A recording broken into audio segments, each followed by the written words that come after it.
Hello, how are we doing? So another long-haired lockdown video for you. I am recording this in April 2020 during the UK lockdown for the coronavirus, hence my lovely long hair. On that note, let's again say a big thank you to the NHS and all of our key workers even. Proves I do one take, doesn't it? Big thank you to the NHS and all of our key workers for keeping the country safe and keeping us ticking over. I'm sure I speak for everybody when we say we all really do appreciate it, so thank you very much. Right, let's crack on with today's video. So what I wanted to talk about today was the impact on our business the coronavirus has had from an operations perspective. So what I mean by operations is our volume of work to do and our inbound call volume as well. That's a core part of our operations, covers, literally 90% of what we do from an operations perspective, really. So I thought I'd go through that. Maybe this video is a little bit of one for the data geeks out there, a little bit of one for people who work in operations and have an interest in that side of things, and perhaps you're just interested in business overall. So yeah, not a techie video, this one, much more of an operations one. So let's give a bit of background, a bit of context to begin with. So one of the key metrics for us is what we call our ticket backlog. And that is essentially how much work we've got to do in our system. And it covers absolutely everything. So the core of what we do is support, but around that we also have installation work, we have project work, we have research and development, and we have our sales. And for every single one of them tasks, we create a ticket. It's the lifeblood of our system. So how many tickets we've got in our system as a backlog is an indicator of our overall work volume, basically.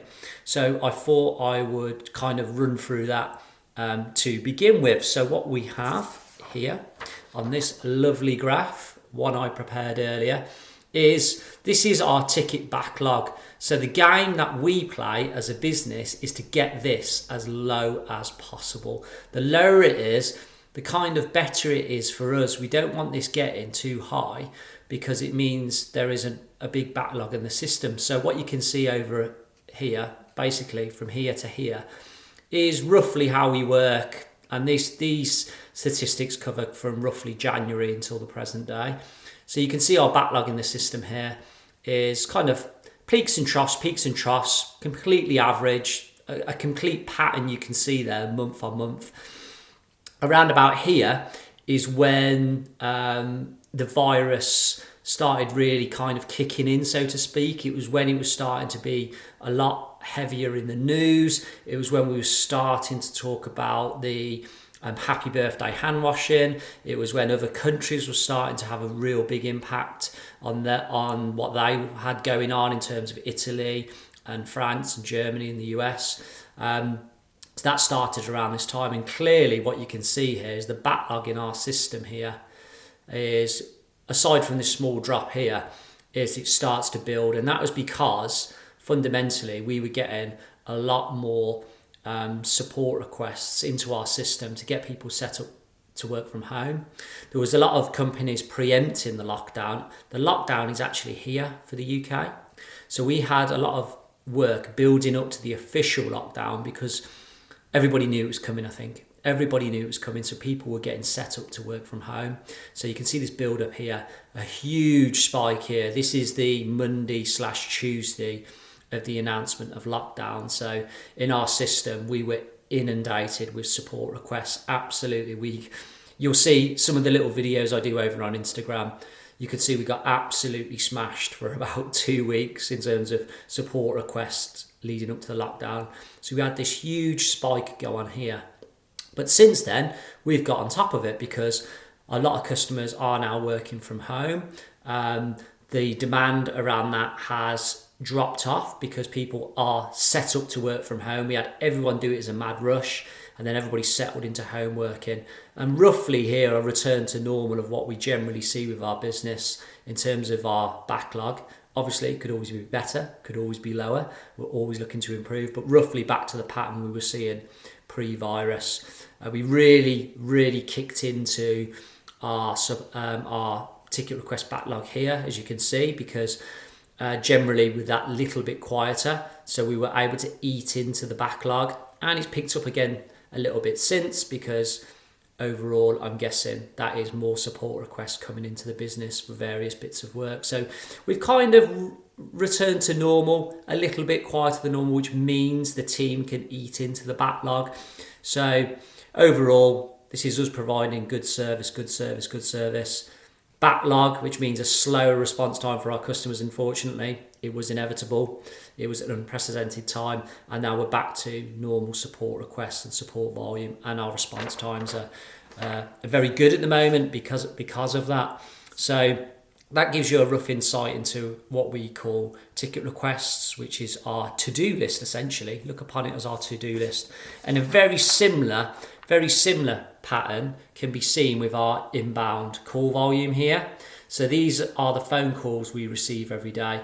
It's not necessarily a reflection of our to-do list, because you can have it where one single person could call 4 or 5 times, but it still gives a rough indication of kind of how busy we are on any given day. So you can see here rough call volume, bit like the support requests, the ticket requests, up and down, averaging, around about 30 calls a day.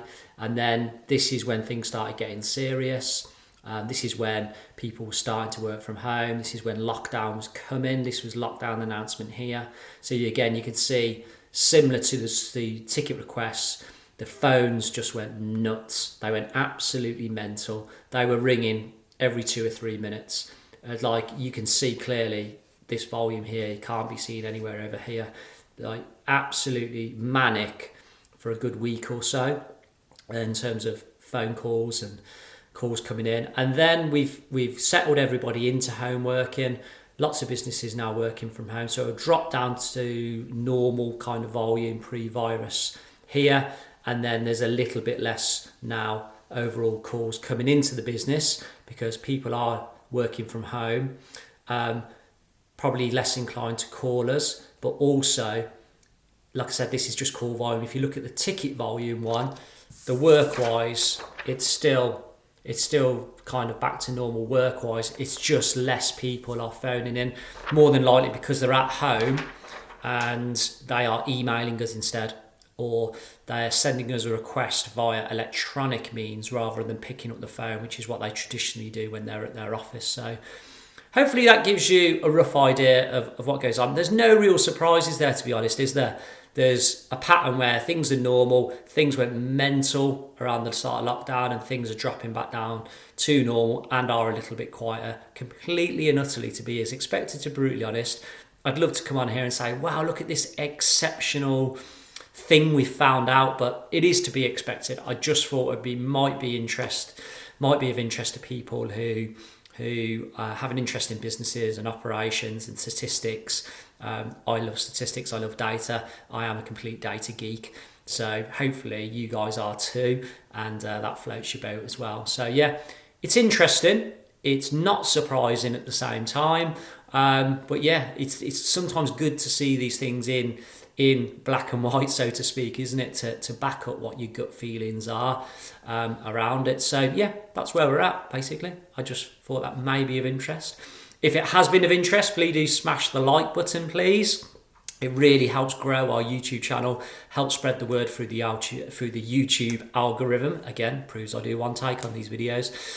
Please do subscribe to the channel. We're trying to release new content all the time, which hopefully will be of interest to you guys. And down below the video, as ever, is all the links to connect with me on LinkedIn, Instagram, and Twitter.